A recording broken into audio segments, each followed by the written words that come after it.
जय श्री राम। प्यारे, रामायण पढ़ना बहुत अच्छा होता है, इसलिए पहले राम फिर काम। अयोध्या कांड द्वितीय सोपान में मास पारायण 17वां विश्राम चल रहा है। प्रभु श्री रामचंद्र जी चित्रकूट में निवास कर रहे हैं और आज के संवाद में सुने कि प्रभु को पहुंचाकर चित्रकूट में अब जिस तरह सुमंत्र जी वापस अयोध्यापुरी को लौटते हैं वह संवाद आज सुने। बहुत व्याकुल है सुमंत्र जी और इधर निषाद राज बहुत दुखी हैं। प्यारे, चौपाई विस्तार से सुने। गोस्वामी तुलसीदास जी कहते हैं, जो कथा भगवान भोलेनाथ ने माँ पार्वती जी को सुनाई थी वही संवाद मुनि भरद्वाज जी को मुनि याज्ञवल्क्य जी सुना रहे हैं। और प्यारे, वीडियो पहली बार देख रहे हैं तो इस चैनल में पूरी रामायण अपलोड है। यदि पाठ करना चाहते, सीखना चाहते हैं तो एक बार जरूर देखें और साथ में पढ़े। हमारे बहुत सुंदर संवाद है। देवी पूजी पद कमल तुम्हारे, सुर नर मुनि सब होहि सुखारे। जय सिया राम, जय जय सिया रामा, जय सिया राम, जय जय सिया रामा। मुनि बोले, लक्ष्मण जी और सीता जी सहित श्री रामचंद्र जी पर्णकुटी में ऐसे सुशोभित हैं जैसे अमरावती में इंद्र अपनी पत्नी सची और पुत्र जयंत सहित बसता है। यहाँ तक संवाद। कल के पाठ में आगे सुने। जगवाहे प्रभु सिया लखन ही कैसे, पलक बिलोचन गोलक जैसे। सेवहि लखन सिया रघुबीर, जिमि अविवेकी पुरुष शरीर। मुनि बोले, प्रभु श्री रामचंद्र जी सीता जी और लक्ष्मण जी की कैसी संभाल करते हैं जैसे पलके नेत्रों के गोलकों की। इधर लक्ष्मण जी श्री सीता जी और श्री रामचंद्र जी की अथवा लक्ष्मण जी और श्री सीता जी श्री रामचंद्र जी की ऐसी सेवा करते हैं जैसे अज्ञानी मनुष्य शरीर की करते हैं। यही विधि प्रभु बन बसाई सुखारी, खग मृग सुर तापस हितकारी। कहो राम बन गमन सुहावा, सुनऊ सुमंत्र अवध जिमि आवा। मुनि बोले, पक्षी पशु देवता और तपस्वियों के हितकारी प्रभु इस प्रकार सुख पूर्वक वन में निवास कर रहे हैं। गोस्वामी तुलसीदास जी कहते हैं, मैंने श्री रामचंद्र जी का सुंदर वन गमन कहा। अब जिस तरह सुमंत्र जी अयोध्या में आए वह कथा सुनो। फिर निषाद प्रभु ये पहुँचाए, सचिव सहित रथ देख सियाए। मंत्री बिकल बिलोकी निषादु, कहीं न जाए जस भयो विषादु। मुनि बोले, प्रभु श्री रामचंद्र जी को पहुंचाकर जब निषाद राज लौटा तब आकर उसने रथ को मंत्री सुमंत्र सहित देखा। मंत्री को व्याकुल देखकर निषाद को जैसा दुख हुआ वह कहा नहीं जाता। राम राम सिया लखन पुकारे, पर उधरनी तल व्याकुल भारी। देखे दखिन दिशि है नाई, जनु बिनु पाख बिहग अकुलाही। मुनि बोले, निषाद को अकेले आया देखकर सुमंत्र हाँ राम, हाँ राम, हाँ सीते, हाँ लक्ष्मण पुकारते हुए बहुत व्याकुल होकर धरती पर गिर पड़े। रथ के घोड़े दक्षिण दिशा की ओर जिधर श्री रामचंद्र जी गए थे देख देख कर हिनहिनाते हैं, मानो बिना पंख के पक्षी व्याकुल हो रहे हों। देवी पूजी पद कमल तुम्हारे, सुर नर मुनि सब होई सुखारे। नहीं त्रन चरहि न पियहि जलो, मोचहि लोचन बारे। व्याकुल भये निषाद सब, रघुवर बाजी निहारे। मुनि बोले, वे ना तो घास चरते हैं न पानी पीते हैं, केवल आंखों से जल बहा रहे हैं। श्री रामचंद्र जी के घोड़ों को इस दशा में देखकर सब निषाद व्याकुल हो गए। देवी पूजे पद कमल तुम्हारे, सुर नर मुनि सब होई सुखारे। धरि धीरजु तब काई निषादो, अब सुमंत्र परिहर हो विषादो। तुम पंडित परमारथ ज्ञाता, धरो धीर लखे विमुख विधाता।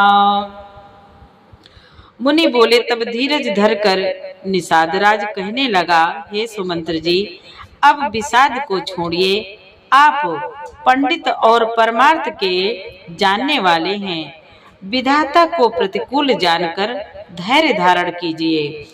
विविधि कथा कही कही मृदुबानी, रथ बैठार्यो बर बस आनी। शोक से थिल रथ सकई नहा की, रघुबर बिरह पीर उर्वा की। कोमल वाणी से भांति भांति की कथाएं कहकर निषाद ने जबरदस्ती लाकर सुमंत्र को रथ पर बैठाया, परंतु शोक के मारे वे इतने शिथिल हो गए कि रथ को हाँक नहीं सकते। उनके हृदय में श्री रामचंद्र जी के विरह की बड़ी तीव्र वेदना है। चरफराही मग चलहि न घोरे, बन मृग मन हुआने रथ जोरे। आढ़ो की परही फिरी हेरहि पीछे, राम वियोगी विकल दुख तीछे। मुनि बोले, घोड़े तड़पाते हैं और ठीक रास्ते पर नहीं चलते, मानो जंगली पशु लाकर रथ में जोत दिए गए हों।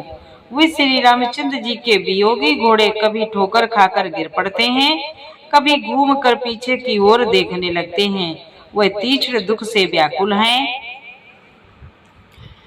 जो कहा राम लखनऊ भय देहि, हिकरि हित हेरहि तेहि। बाजे बिरहा गति कहि किमे जाति, बिनु मन फनिक बिकल जहि भांति। मुनि बोले, जो कोई राम लक्ष्मण यह जानकी का नाम ले लेता है, घोड़े हिकर कर उसी की ओर प्यार से देखने लगते हैं।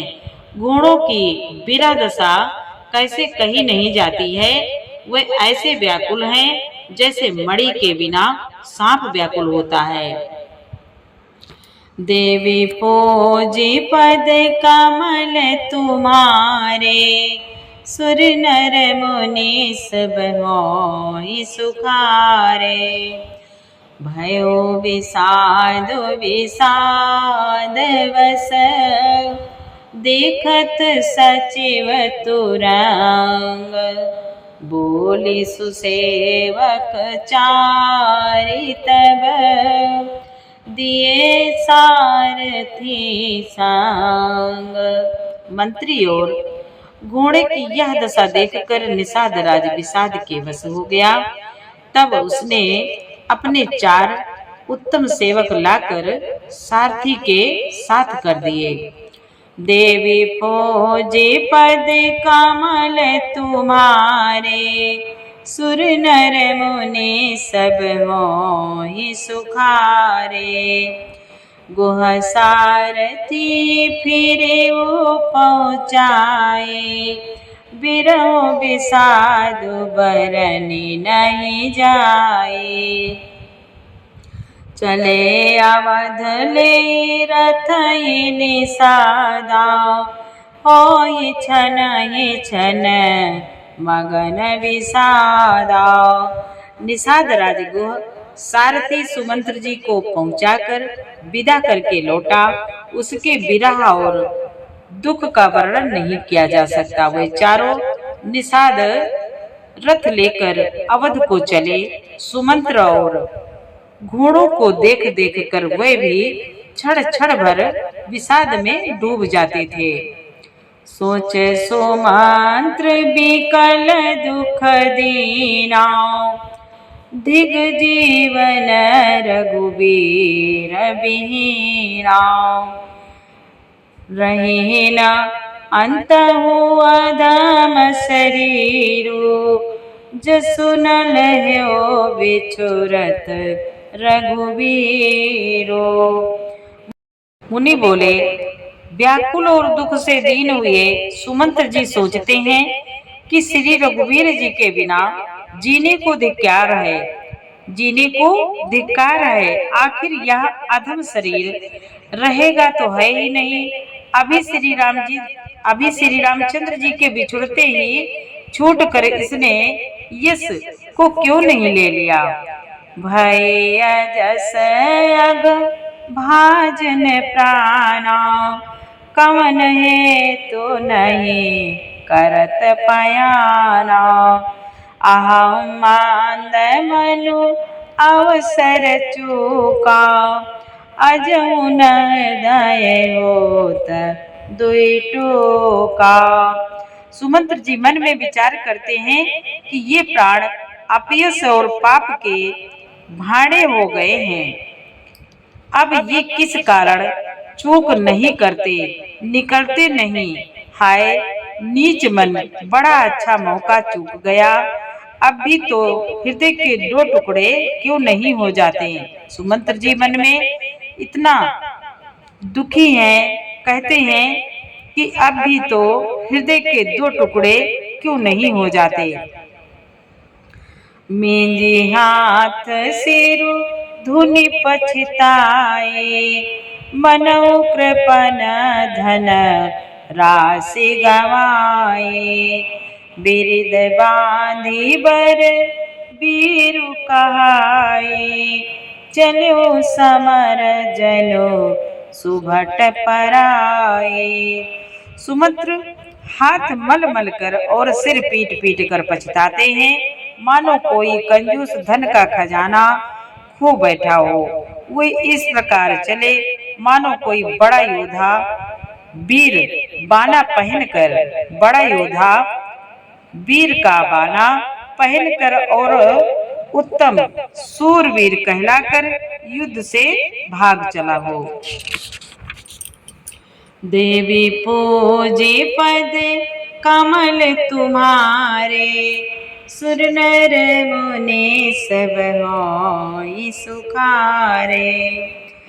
विप्र विवेकी वेद विद, सम्मत साधु सुजाते।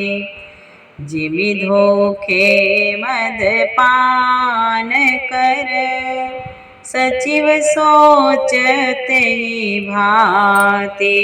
मुनि बोले, जैसे कोई विवेकीशील वेद का ज्ञाता, साधु सम्मत आचरणों वाला और उत्तम जाति का कुलीन ब्राह्मण धोखे से मदिरा पी ले और पीछे पछतावे, उसी प्रकार मंत्री सुमंत्र सोच कर रहे हैं, पछता रहे हैं।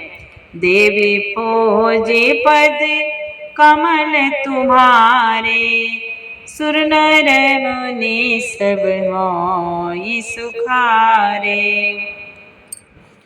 जिमि कुलीन तिय साधु सयाने, पति देवता करम मन बाने, रहे करम बस परिहरि नाहो, सचिव हृदय तिमे दारुण दाओ। मुनि बोले, जैसे किसी उत्तम कुल वाली, साधु स्वभाव वाली, समझदार और मन वचन कर्म से पति को ही देवता मानने वाली पतिव्रता स्त्री को भाग्यवश पति को छोड़कर पति से अलग रहना पड़े, उस समय उसके हृदय में जैसे भयानक संताप होता है, वैसे ही सुमंत्र जी के हृदय में हो रहा है। लोचन सजल डीठी भई थोरे, सुनई न श्रवण बिकला मति भोरे, सुखहि अधर लागी मुँह लाटी, ज्यों न जाए उर अवधि कपाटी। नेत्रों में जल भरा है, दृष्टि मंद हो गई है, कानों से सुनाई नहीं पड़ता, व्याकुल हुई बुद्धि बेठिकानी हो गई है, होंठ सूख रहे हैं, मुंह में लाटी लग गई है, किंतु ये सब मृत्यु के लक्षण हो जाने पर भी प्राण नहीं निकलते, क्योंकि हृदय में अवध रूपी किवाड़ लगे हैं। अर्थात 14 वर्ष बीत जाने पर भगवान फिर मिलेंगे, यही आशा रुकावट डाल रही है। विवरण भयो न जाय निहारे, मारसि मनहु पिता महतारे, हानि गलानि विपुल मन व्यापी, जमपुर पांथ सोच जिमि पापी। सुमंत्र जी के मुख का रंग बदल गया है, जो देखा नहीं जाता। ऐसा मालूम होता है मानो इन्होंने माता पिता को मार डाला हो। उनके मन में राम वियोग रूपी हानि की महान ग्लानि पीड़ा छा रही है, जैसे कोई पापी मनुष्य नरक को जाता हुआ रास्ते में सोच कर रहा है, जैसे कोई पापी मनुष्य नरक को जाता हुआ रास्ते में सोच कर रहा हो। बचनु नाउ हृदय पछताई, अवध कहा मैं देखब जाई, राम रहित रथ देखी जोई, सकुची मोहि विलोकत सोई। मुंह से वचन नहीं निकलते, हृदय में पछताते हैं कि मैं अयोध्या में जाकर क्या देखूंगा। श्री रामचंद्र जी से शून्य रथ को जो भी देखेगा, वही मुझसे देखने में संकोच करेगा। सुमंत्र जी सोचते हैं कि वही मुझे देखने में संकोच करेगा, अर्थात मेरा मुंह देखना नहीं चाहेगा। देवी पूजे पद कमल तुम्हारे, सुर नर मुनि सब होहि सुखारे, धाई पूछी है मोहि जब, बिकल नगर नर नारे, उतरु देव मैं सबई तब, हृदय वज्रुवे ठारे। सुमंत्र जी सोचते हैं, मन में विचार करते हैं कि नगर के सब व्याकुल स्त्री पुरुष जब दौड़कर मुझसे पूछेंगे, तब मैं हृदय पर वज्र रखकर सबको उत्तर दूंगा। देवी पूजी पद कमल तुम्हारे, सुर नर मुनि सब होहि सुखारे। प्यारे, आगे का पाठ कल सुनाएंगे और पूरा पाठ सुनने के लिए आपको बहुत बहुत धन्यवाद। पाठ अच्छा लगा हो तो एक प्यारा सा लाइक जरूर करें, और पढ़ने में कोई त्रुटि हुई हो तो प्रभु श्री राम जी और आप सभी सज्जन मुझे क्षमा करेंगे। जय श्री राम, जय जय सिया राम।